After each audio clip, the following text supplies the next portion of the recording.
Prophecies have foretold, and wisdom keepers all know that the rise of the feminine will restore balance to our world. In this podcast, we are on a journey to understand the root of the imbalance that has caused disconnection and dysfunction within our humanity, so we can emerge as leaders, creating a new story on Earth. I'm Lauren Walsh. And I'm Shayna Connors. With humble hearts and open minds, we will converse with spiritual teachers, historians, psychologists, revolutionaries, leaders, and healers to navigate these evolving times and reintegrate the feminine history that we have forgotten. Welcome to the Time of the Feminine podcast.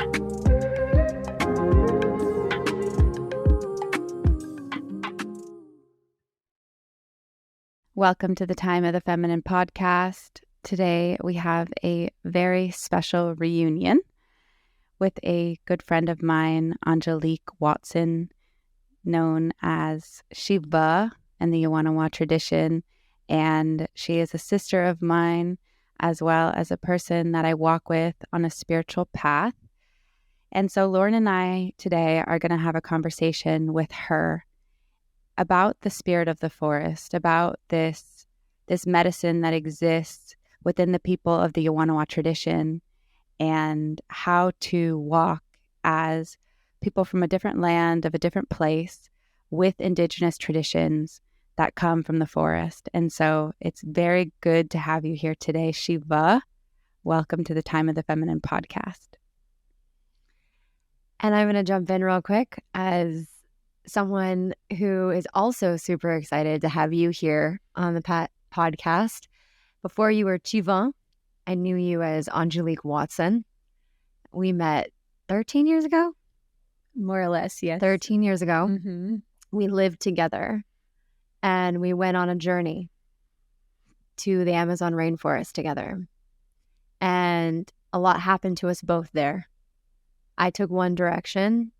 I came and I created Global Sisterhood, later met Shayna, and you felt a spiritual calling to continue your studies with the Yawanawa, which has led you here and you're back in the United States, and you're a bridge now, sharing your impact, the impact that you have received from studying and living really closely with them and bringing it to the world, helping educate and teach with their blessing.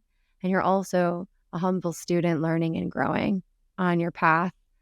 And now you and Shayna are working together, and it's this big, happy family. And here we are all together. And so a big welcome from both of us to people who really love you and admire you and respect you. Welcome to the Time of the Feminine podcast. Thank you so incredibly much. It's such an honor to be here with you, Lauren, to be here with you, Shayna, Nye. Thank y'all for opening up your home to me and your hearts. And I have no words to express my gratitude for the opportunity for me to be able to share a little bit of what I've learned over the years. So let's start at the beginning, since I was there. Let's talk about, I think it's kind of interesting to just kind of talk about the time before we went to the Amazon, before you had a huge experience that we can go into. But do you remember living together? I do. What do you remember? I remember it was very beautiful and really intense. Yes. Tell me why it was intense.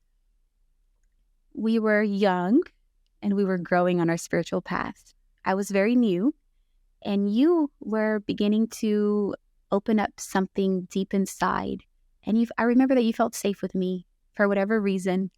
And so you revealed yourself. And I felt honored. I knew I had the capacity to help in some way, even though I was very much learning. And it overwhelmed me at times. And it also taught me a lot. And I received a lot at the same time. And you also guided me. I wouldn't be where I am today in this exact way if it wasn't for that precious moment that was aligned at that moment. Yeah. So for some context, everybody, Angelique and I met in the context of really diving into a spiritual lineage that comes from the Amazon rainforest that blew us open, transformed us, humbled us, and was very revealing. We were like 22, Something like that. So babies that basically just committed our lives to walking a spiritual life. So literally, while people in their 20s are going off and drinking and dating and exploring, we're like sitting at our altars praying and crying and shaking and studying our dreams and learning to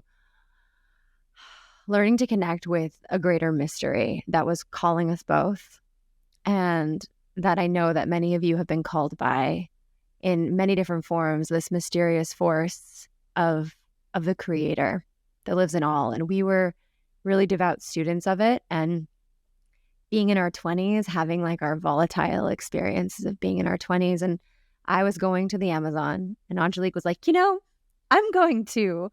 And we went on this epic journey. We went to one place. We stayed there for a while. We learned a lot.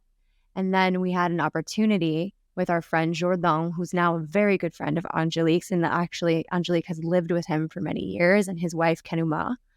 But I would love to pass it on to you to share a little bit about the journey to the first time to the village. And I remember at this time, I felt this intuition to go to Brazil for 6 months. I had no idea why. And at that time in my life, I really followed my heart. And so I went kind of blindly. But through that, we were invited to go to the Yawanawa, this indigenous tribe. And we began our journey at another place in the Amazon. And we began our journey. And we spent some time in the Amazon. We deepened. It was amazing and beautiful. And then I remember whenever I was on the boat with Lauren and our group of friends from Brazil, from the United States, and we were going to the tribe, we were on a small boat with trees on both sides. So beautiful. And I had a memory that I had seen this in high school. I had seen myself in another country on a small boat with trees on both sides. And I realized that that's what I had seen since I was 15, 14 years old. And I had goosebumps. And I realized that I was riding into my destiny in some way, shape, or form. And it brought a lot of joy. Whenever we arrived there, I felt this sense of home, this sense that there was always something that was missing or something that was lacking.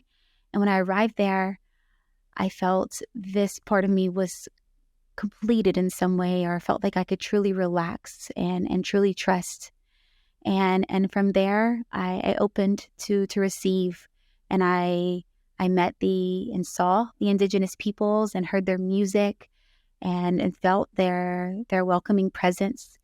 And we began on a really, really beautiful journey. So going into the forest on the boat and having this realization that kind of like a deja vu, like, oh, I'm about to experience something that I had felt a call when I was really younger.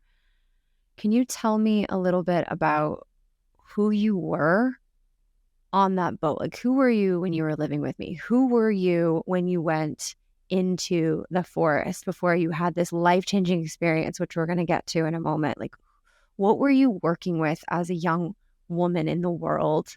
What were some of the issues that were really alive for you? I was scared. I was timid. I had a lot to heal. And yet, at the same time, I was also very innocent and naive, but also very pure. And I went there looking for home, I believe, in some way already, because I never really felt at home in the United States. I never really felt at home when I was with my family. I was searching for something to help me feel safe, or to recognize a part of myself that I knew was there that I'd never known. So I went very vulnerably, and at the same time, very innocently open and unsure of what was to happen, and with a lot to heal, a lot of trauma that I didn't even know I had because I was so unconscious of everything. And that was basically how I went and arrived. Mm-hmm. And what happened there? When I arrived in the village, I felt amazing and good and still unsure of myself.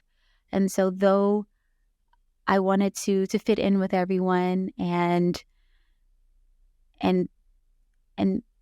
do the right thing And so at the same time I was having a lot of beautiful experiences, I still felt off within myself and knew that there was something deeper to go into. And then there came a night. So it was like two sides of the story, right? Or of myself. There was one that felt excited and something new was opening up inside and I found home. And another side, I felt horrible and not worthy and gross inside. And there's something that needed to shift.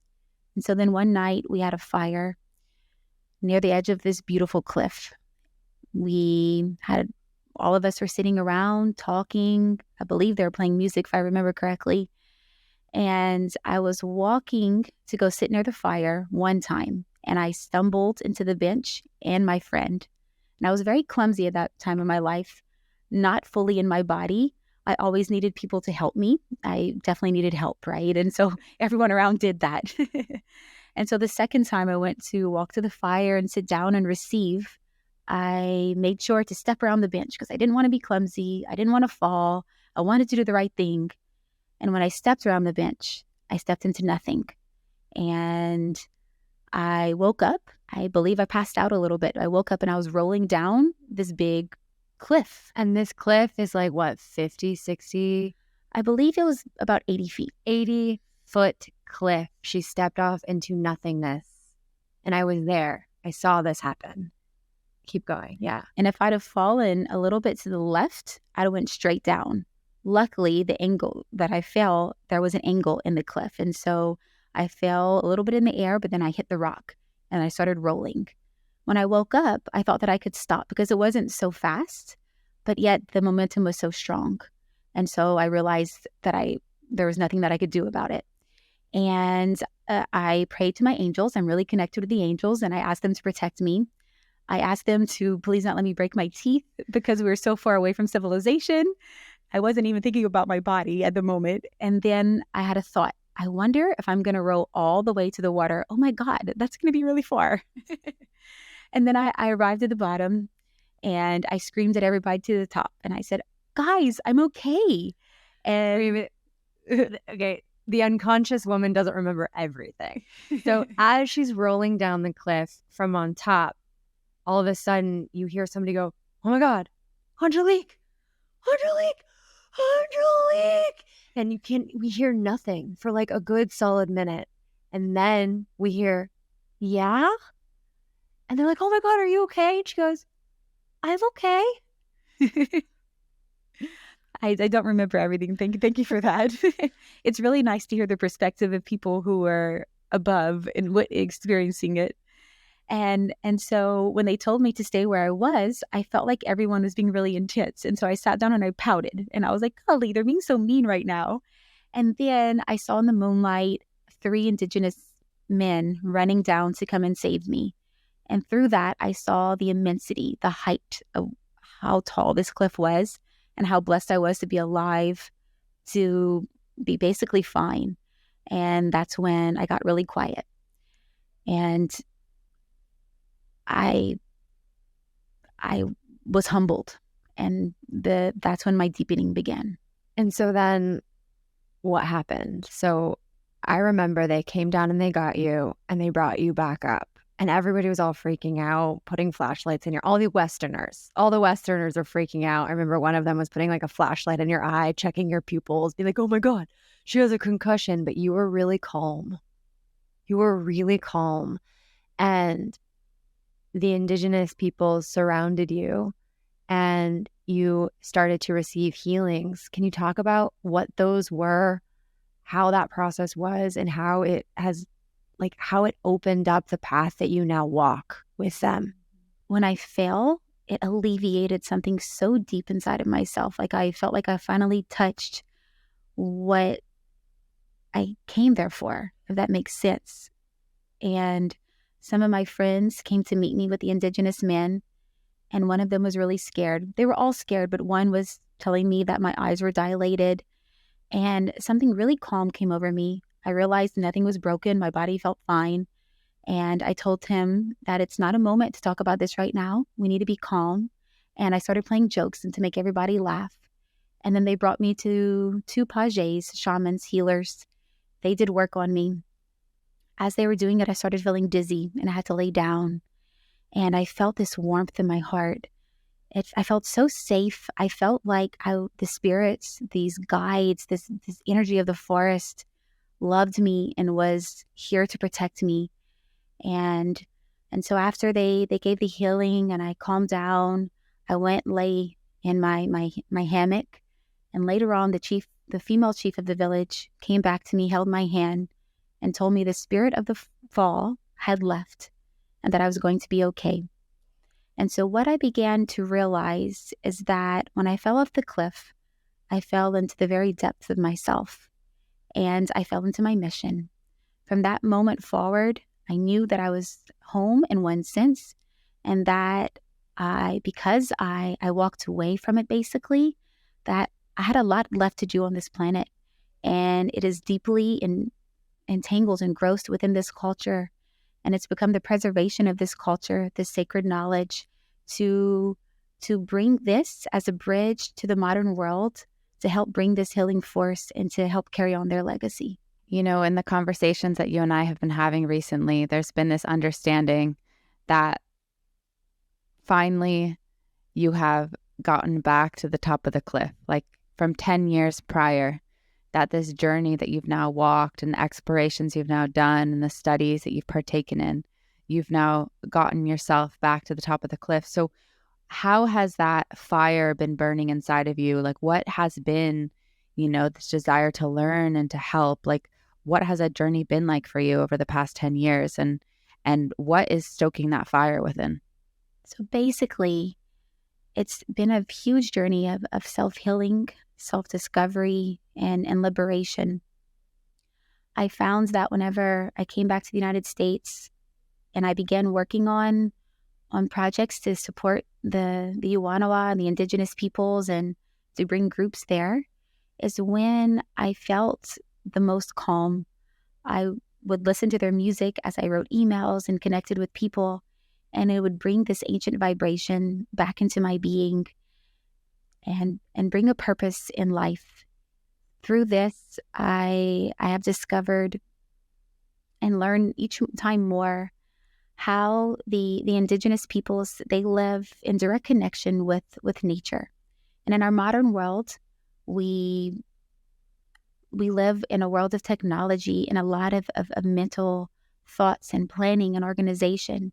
And whenever we can come to truly calm our minds and our hearts and our beings and soak in this ancient Indigenous rooted knowledge that can be traced back for thousands to the beginning of time.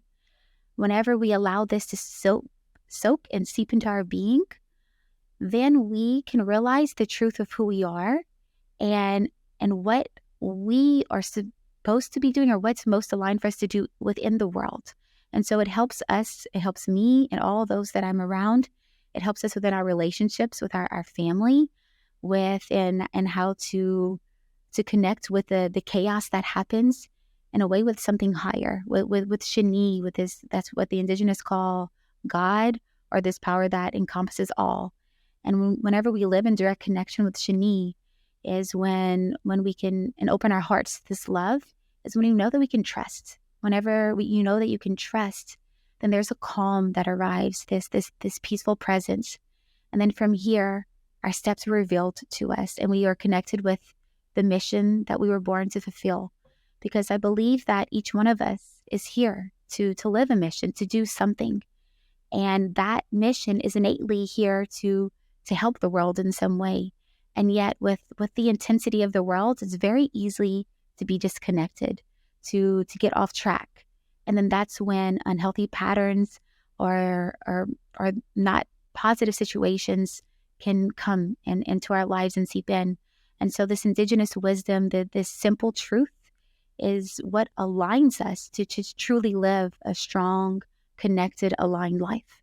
And your mission, how has it been correlated to your own self-healing? How is your journey up the cliff, so to speak, while living with, studying with, and supporting in reciprocity the Yawanawa peoples? How has that been helping you transform and heal the trauma that you went into the tribe with? it started in my childhood, a lot of the traumas that I'm currently working on and unraveling at the moment. And so through my work with the Indigenous and with the Yawanawa, I often feel unworthy, or I feel like I've worked a lot with my voice. I don't have a voice to sing, or I don't know how to speak what I really feel, and I don't know how to get that across. And I find that the more that I work on that and open that up through my studies, as you study, you let go of the thoughts and of the whys and what comes in, and instead you connect in with the source and with the force, this great divine force. And from doing that without focusing on what I need to heal, and rather focusing on preserving this knowledge and sharing it with others and learning how to voice it for other people and so they can understand it, my voice begins to open. I understand why I am the way I am. And as I focus on myself and my own healing, then that naturally happens within my own family and within all those that I'm connected to. And through this mission, I found a great love for the mission of the Yawanawa. It's the preservation of their sacred plants. They have healing plants that heal a wide array of diseases, and it's in danger of becoming extinct in this lifetime. As I heard the story and learned the story of the Indigenous peoples and how much suffering they went through and how they almost lost their culture, I realized that is so much bigger than not that my processes are not important or whatnot, but like I can overcome this because I can overcome it for myself, but also for these people, so that we don't lose something so precious. And that's been my dedication. My commitment is the continuation of their sacred plant medicine knowledge, of their music, of their healing practices, and also of their way of life. I've had the beautiful opportunity of living with them for the past 3 years. And in doing that, getting to see how they relate with each other on a one-on-one basis, and how that this innate love that they have and this way of being, it's really, really touched in me in places that I hadn't necessarily received because those around me didn't know how to give it to me. So can we talk now about the mission, the spirit of the forest, and, why this mission is here? The Yawanawa word for spirit of the forest is Niushin. And so the continuation of this mission is now opening more and more in the United States. So can you share about this mission and why it's so important? Niushin means spirit of the forest. And our mission is to help bring the spirit of the forest into the hearts of humanity. And we do that whether that's through a handmade jewelry item or hand-painted clothing or an online study or an in-person experience, a retreat or a diet. We're doing this mission to help bring this spirit of the forest to the modern world in order to help awaken the spirit within the hearts and show people that there's a deeper way of life. It's really beautiful whenever we do our online studies. Our online studies is a moment where we hear this ancestral knowledge within a theme, and people can bring this into their daily lives. And through this, they are able to use this knowledge and unravel what's going on for them. And so that's our mission with it.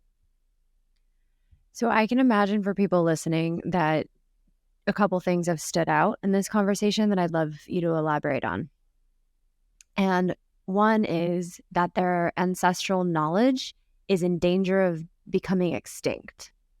Can you share some of the cultural history that has happened with the missionaries and the resurgence that's been happening through, companies or organizations like Niushin and other people helping support the Yawanawa be integrated into Western society? And I know they're actually doing that themselves. It's very much a self-led initiative that they're doing. And I want to hear a little bit of the background. And then also after that, I want to hear a little bit about the studies that are happening. And what do you mean by studies for people who are listening who are like, ooh, I want to do that? Well, like specifically, what are you studying? Many years ago, there were were rubber tappers and missionaries that came to the indigenous peoples, and before that, they lived their lives without having contact from the outside world. And missionaries came, and they were teaching them that their way of living was wrong, and that they needed to learn Portuguese instead of their native tongue. And they made them wear clothes and started really, really messing with them, and at a deep level, and having them question who they are, because they also brought medicines with them. And the medicines would quickly heal the little headaches they had, or whatever illnesses came. And they heard that their healers, they started not believing in their healers, and they started not identifying with their culture and thinking that there was more out there. And a little backstory is that the leader, Chief Tuikuru, at the time, he had a vision, and he knew that there would be people coming, and what the vision was for him to allow them to come, because if they killed him off at the first time, there'd only be more to come. And they were like ants, the non-indigenous peoples, and these ants also had armor and weapons, and so that they could potentially lose who they are, right? Lose their identity, lose themselves. But if they became friends with these people, then one day they would intermarry, and they would form union, and they would form a bond, and they would grow. So with that knowledge, he allowed them to come. And through him allowing them to come, there came a lot of years of confusion.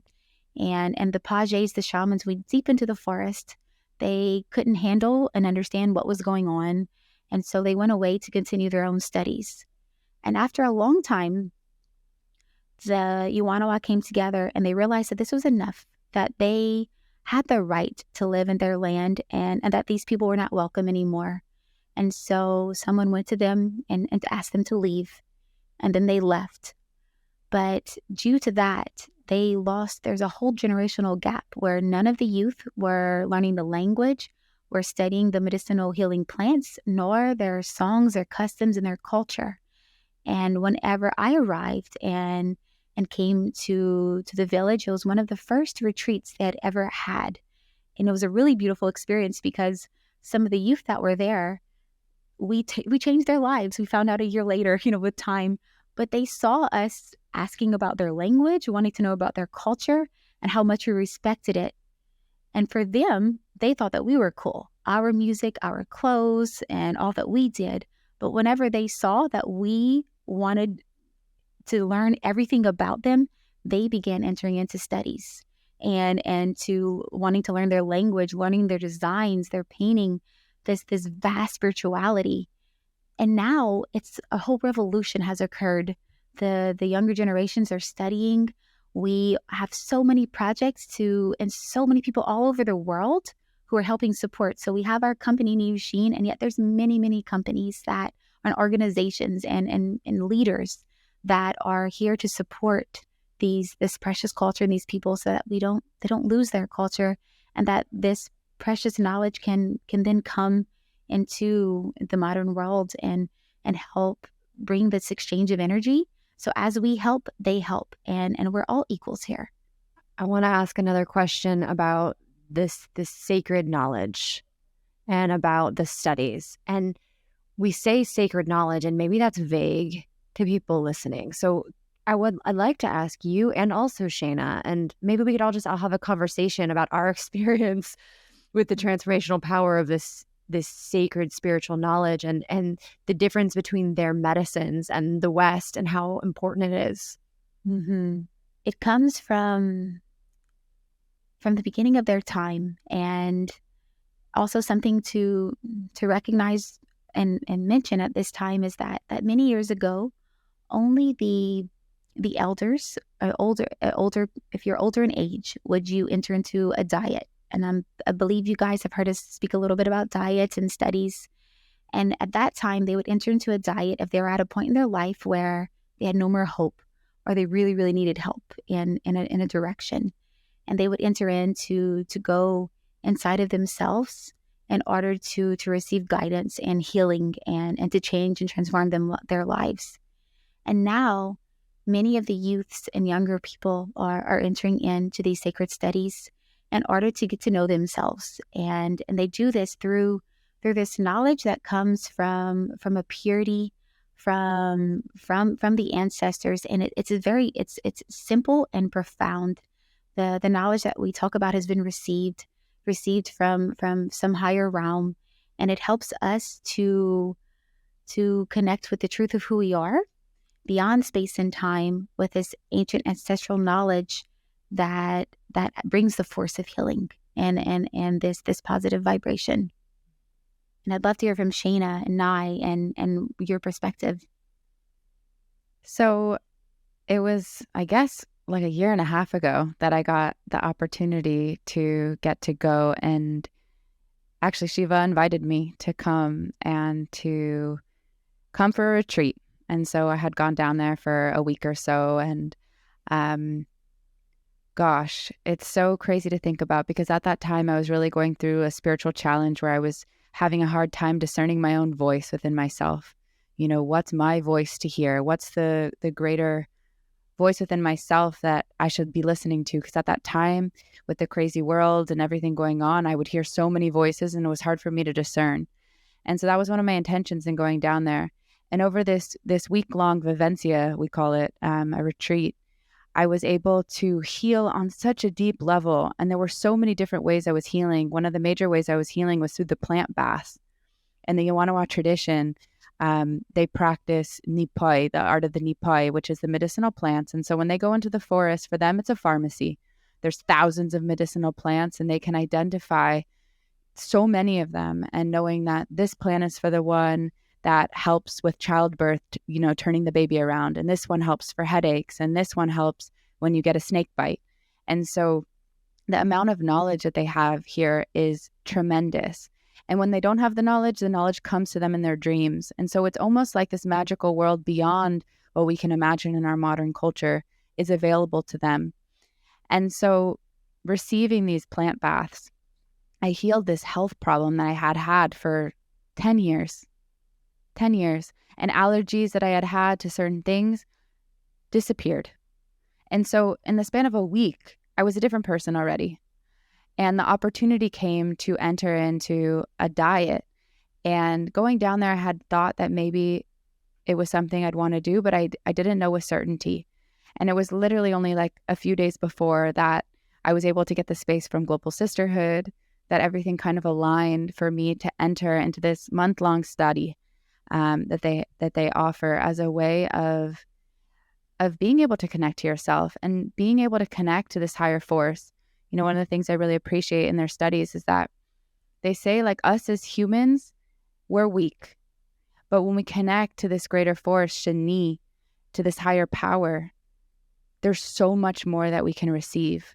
And so the point of the diet, the dieta, you know, diet can be a different word for us in the US, but for them, it's an opportunity to give up in order to receive, to, you know, stop eating foods in quantities so large, to really like have just basically the bare minimum of what you need and the bare minimum of liquids and all these kinds of things, so you can create space within yourself to learn how to hear, to learn how to study the patterns that you've developed inside of yourself because of the traumas and the things that have happened to you in the modern world, so you can let that stuff go and really open yourself to receive these greater teachings that are all around us, you know, in the simplicities of life. You know, it's only through these little things that we can only learn how to do the bigger things. And so this month-long experience was really like a deep dive into studying like who I am as an individual. And through that study, I also received that I too have a mission supporting these Indigenous people and this wisdom that is so sacred and healing for us as we walk in these extremely transformative times here on the planet. You know, as so much is shaking, how can we really be grounded and aligned inside? And so much what I received is, you know, an ongoing study forever. And, you know, each day, each moment is an opportunity to really continue to learn, to affirm, to grow, to trust, to come into the heart, and to remember everything that I learned and to continue learning too. So I also want to bring into the conversation here another one of their sacred medicines, Uni, which many people know as ayahuasca. And the sacred force of that medicine as a teacher to examine the conscience and to connect us with the spiritual force of nature and the universe and the impact of that, and how that's now a topic in modern culture. A lot of people are going this place and that place and drinking ayahuasca, and, you know, in some places are well held and rooted in lineage and tradition, and some places are not. And that's dangerous. And the beauty of these Indigenous peoples who have been through a lot. They've been through a lot, and they're still preserving their tradition, and they're still adapting and opening their hearts to share with people of the West. And the amount of respect that is needed for the people of the West to really, truly not extract from them, but to learn from them humbly, and then transform, I think, is the ultimate way of respecting too, is like to transform ourselves such that the mental illness of the West does not continue to rape and pillage and extract from our Indigenous peoples and from the earth. And this sacred medicine that we've all experienced here in this circle of women speaking is a huge part of their culture, along with Ruma, Hape, Kambo. And those are medicines that are really important to do in cultural context of the ritual and of the sacred container. And that's not something that everyone can do on any given weekend or take a month and go do that. And that's not necessarily the right choice for everybody. But what I love about what you both have created with Niuxin in partnership with Kanuma, who I'd love you to talk a little bit about, is that the sacred prayers and that have the potency of that medicine, that call the spiritual force, the sacred sieties, the songs that are sung within the tradition. Kanuma is teaching to people online and initiating into that force so that people in their own day-to-day life can start to tap in without the use of that medicine, though it comes from the tradition of that medicine.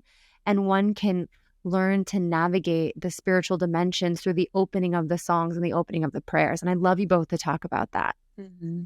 And so Kunama, I met her on the second journey I took to the village. She is now married to one of my really dear friends, Jordao, and I was able to see their union, their blessed union, and she's become one of my best friends. And I lived with her those past 3 years when I was in Brazil. Kana, that's as I call her, Kana, she entered into a year-long diet at a very young age. She was in her 20s. She had reached a point where her life was really strong and falling apart for her. And she spoke to her family and entered into this year-long diet. That's one of the strongest diets within their culture. And it's the path of the healer. She was able to receive a lot of knowledge from there. She also grew up with her mother, and her mother is the first female chief in the history of the Yawanawa people. And her grandfather, her mother's father, was like a father to her growing up, and she heard his wisdom stories, and really was able to soak in a lot of that knowledge. And what I really, really love about her, about Kuna, is that she's very humble and also very real. And she's here with a strong mission to fulfill. And she also does a lot of love. She takes care of a lot of people in the village. Whenever we do our online studies that I'll talk about in a minute, she supports many, many people from the village to ensure the continuation and the health and the legacy of everyone. And Kuna and I, we were it was right before the pandemic started. We were planning this retreat in the village, and then everything in the entire world shut down. And we decided to try a study online. And in that, we chose to dive into some of the same things we would talk about within a retreat, an in-person retreat. And we broke it down into different weeks where we would study their music. We would study some of their prayers and share with the participants the prayers, which are the affirmative prayer, where you prophesize into existence, rather asking for something you thank for this healing, for this opening in your life. And we also would have videos, where wisdom videos about that week's theme, so the participants can watch it and soak in this knowledge and then practice this throughout their week. And we were so humbly surprised and amazed at how much the divine force came in, and we felt the presence that we would as if we were together in the village. We felt it with us. And those who participated with us would have very strong healing experiences. We would need to have one-on-one conversations to help guide and navigate, and profound healing happened within the homes. And then it would touch within their families and within their work and within their life. And we were really, really touched by that. And Shayna was able to come in and start journeying with us in this. And I'd like to hear anything you'd like to say about that. Yeah, I want to share too about the Uni. And I was re-listening to something Jordao shared this morning. And what I think is really important to remember about Ayahuasca or Uni is that what the medicine is able to do is almost like an eagle. It gives you this vision of where you are in your life, and it can kind of give you this higher level perspective of everything that's going on. And often you can receive deep healings. You can go and see something that you haven't seen before. You can illuminate things in your life, but it doesn't heal everything. And so what happens is that when you come back, you realize that the study is just beginning. You were shown something. You were illuminated. We are laughing. Angelique and I are laughing here because it's so true what she's saying. When you come back from ceremony, that's when the work begins. The work begins. And I think this is something actually like in the Western world and in the dialogue that's going on right now, like it seems like it's almost just like this thing that you can do and then all of a sudden you're good. Yeah, like a magic pill. No, and that's not how it is. It's like the things, then the tests come, right? Did you actually learn the thing that you saw in ceremony? Did you actually perceive that thing? And are you actually able to take the steps that you need to take? Because life is a study. And so this is what the Uni teaches. This is what the studies teach, is that every day we are studying ourselves. We are learning how to walk in alignment with creation. We are learning how to trust in that cosmic force that is all around us. And the Uni is a tool. It is something that we're able to use and that we're able to, go into the force of, to be able to understand things at a higher level perspective so that we can see where we are and how to move and take the next steps for ourselves. And so I wanted to preface that because the importance of the studies, the importance of the online studies that we're doing is a continuation of that. And so you don't have to drink medicine in order to do these online studies. But if you are drinking medicine, I think these studies are extremely important because it's a way to really begin to perceive through this indigenous ancestral lens of how to be in right relationship with everything, how to really align yourself, how to firm yourself, how to strengthen yourself so that you can really step into these dreams that you have for yourself. And for all of us, all this healing that wants to take place on the planet, all the trust we need to have in ourselves in order for that to be possible comes through really learning ourselves. And so these studies prepare you for that. It's a way to strip away some things in your life. These online studies are perfect because you're actually at home. So the integration is happening while the study is going on. But you get to let some things go in order to truly receive in your day-to-day life some more awareness, and perhaps even some strong moments to really see more clearly what it is you're working with. And something I'd like to add to that, Nai, is that we always choose an intention for our study. What are you looking in your life to transform, to open, and whatever that is that comes. And so that'll be your focus point within the study itself. And through that, many tests arrive. For example, Kunima always speaks about this. If you ask for wisdom or to open your voice or for your dream job to come, it's not going to arrive with angels singing down from heaven, this is the step, this is how you do it. How does it come? It comes from a challenge. It comes from the most difficult moment where you have to find your voice to speak the truth. It comes where you have to connect with something higher than you to receive wisdom in order to gain wisdom. And so we work really hard for our growth in order to receive it at a root level, at a deep level, and really understand. And then from there, we have roots. And no matter what wind blows that comes, no matter what lightning strikes, we have our roots with us and we're able to overcome. And we learn that a lot together with the resiliency of the Indigenous wisdom. And then we learn that within ourselves. And then we're able to share this with others and really fortify within this force. What will they expect? Like, what's the format of learning from Kanuma online? And how do they do that? And how do they prepare for that? And how long is it? Mm-hmm. So we begin on Monday. We begin on Monday, June 12th. It'll be 4 weeks. We're entering into what we're calling a dieta. It's more of a preparation. You cannot compare it to an actual experience in the village. Yet it is something where we are going to calm our minds and really learn how to receive the wisdom that's being given. Another thing that Kanuma speaks a lot about is having knowledge without wisdom is like having a gun without ammunition. So there are many things that we can know in life. You can know things at an intellectual level.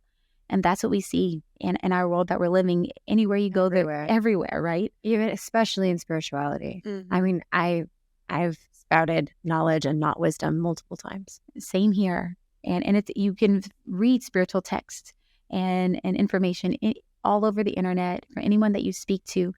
And yet, if you don't have that knowledge inside or the wisdom inside to really understand how to speak it and how to live it, then it doesn't really go very far. And it's not rooted in something real. And so this is why we're doing this study at this time. We felt a very strong calling from Spirit, both Kanuma, myself, and Shayna. And within this time, it'll be 4 weeks. Each week will have a theme. The basis of it all is a small diet where we will refrain from sweets of any kind, including fruits, no intimate relationships, and also no red meat. You can also refrain from anything that you feel is not healthy within your life. For example, I'm going to refrain from playing video games on my phone because that's how I distract myself. You play video games? I do. I had no idea. She plays like this bubble game where she like pops bubbles. And I gamble a little bit. I stayed up till midnight doing that last night. You're like, got to get it in before the diet starts. Exactly.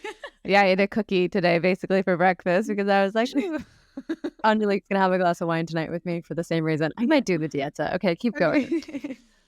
And so that's the basis. Anything that you feel that it's not detrimental, but it's helpful to refrain from a bit. We will do that so that you can really focus on the materials that are being given, right? And each week you will receive a recorded video from Kanuma with her beautiful wisdom. I typically watch the videos multiple times because each time I listen again, I receive another lesson, another understanding. You will also receive an in-depth Ruawakin, which is a Yawanawa prayer. It's an affirmative prayer, prophesizing. The one that we're giving is one that you would receive on a diet in the village. Her mother, Maria Zina, Chief Naiwani, made it for us, and it's really special. You will also learn saites. Saites are the Yawanawa songs that come from the ancestry. Most of them do not have translations. It's more about singing them and receiving each time you sing exactly what you're needing at that moment. We will also learn a saite vinaya. A saite vinaya is a deeper form of the saite where it will likely have a translation and it goes deeper into the spiritual force where you will learn a lot about yourself in relation to this vibrating healing force of the forest. We will also teach a shunipahu.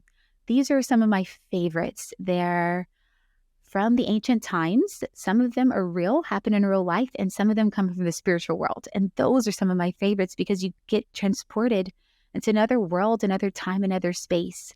And in these stories is where the pages go and pull out the forces of healing when they're actually doing healing on someone. And Kunama has chosen a really beautiful one for us that applies to the times that we're living. And these Shinipahus, they have them for any age, for whether you're male, female, married, unmarried. And they give you life lessons so that you don't make the same mistakes as the person within the story, or that you will choose to make that decision in your life when something happens. So though they were created many years ago, they're still very relevant to where we are now. We will also have a live call every Thursday. It will be recorded if you can't make it. And so that you can do this in the comfort of your own home at your own time. And we will also have a WhatsApp group where we stay connected with one another. And I just have to share that I love these studies. I come into contact with the aspect of myself that I know exists, and it comes alive in these times.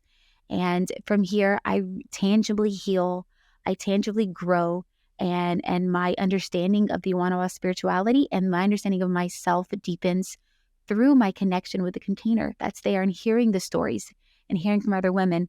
I'd really love to hear from Shayna too. Anything you'd like to share about our online studies? I just want to say that they're really strong. I did a diet in person, and that was really strong and really profound. And these online studies are, it's not the same, of course, but they're strong. And I am just blown away every single time of how the spiritual force moves. It doesn't matter where you are. It doesn't matter like what's going on in your life. The spiritual force is present. And so you're connected into the container, and things happen and change in the same way they would a diet, and the magic is present. And so, if you feel a calling in your heart to come, it's a really beautiful way to either continue your studies or also to open a new path to really firm yourself in your daily life and to learn something new about yourself as you unravel these ancient traditions. Yee-hoo! Woohoo! There's a sacred song and a sister tradition to the Yawanawa that we all know and love. And there's a phrase that says, even if you don't learn much, you always learn a little bit. And I feel like in our day-to-day, we might be like, I'm feeling good right now, but there's always more to learn.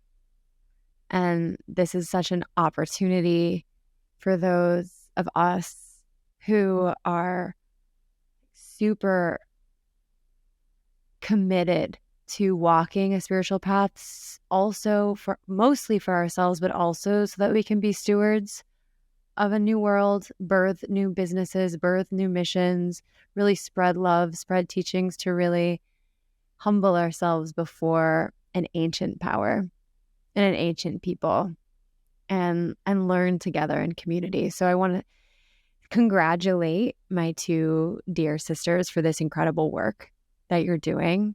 I feel so happy that this little triad of family is around. I've known you forever. I know you. Now you're working together, and we're just this happy little family. I'm so grateful I get to learn from you and be connected to it. And I'm so excited to deepen my studies as well. And I want to invite everybody listening to check out the website. Shayna, will you share what that is? Yeah, so it's spiritoftheforest.co. The link for this will be in the show notes as well. So you can go ahead and find the link for the spiritual study that we'll be doing. And anything else, Shiva?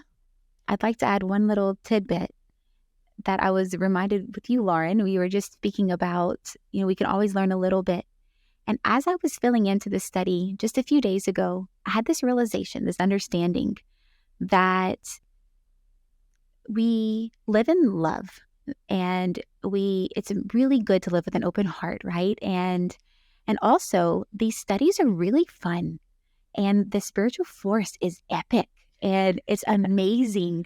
And so for this study too, yes, there's a lot to learn, right? And if you want to open your voice, there might be some challenges, but also not necessarily. It's all about how the perspective, and to remember gratitude.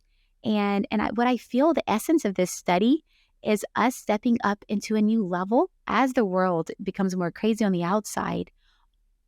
On the inside, as we connect to this divine spiritual force, we realize and we remember that there's nothing to fear.